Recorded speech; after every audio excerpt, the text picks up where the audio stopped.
नमस्ते, हम अनीता तिवारी एगो मैया के गीत गावतनी। अच्छा लगी तो लाइक करब, शेयर करब, कमेंट करब, चैनल हमार सब्सक्राइब करब। धन्यवाद।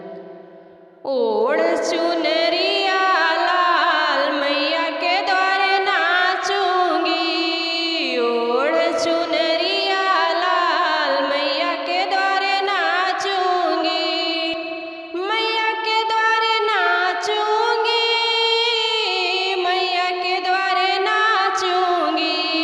ओढ़ चुनरिया लाल मैया के द्वारे नाचूंगी, ओढ़ चुनरिया लाल मैया के द्वारे नाचूंगी।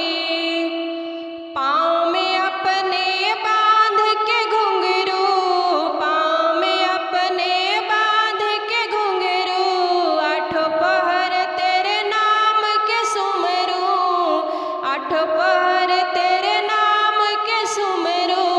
और बजाऊं कर ताल मैया के द्वारे नाचूंगी, और बजाऊं कर ताल मैया के द्वारे नाचूंगी।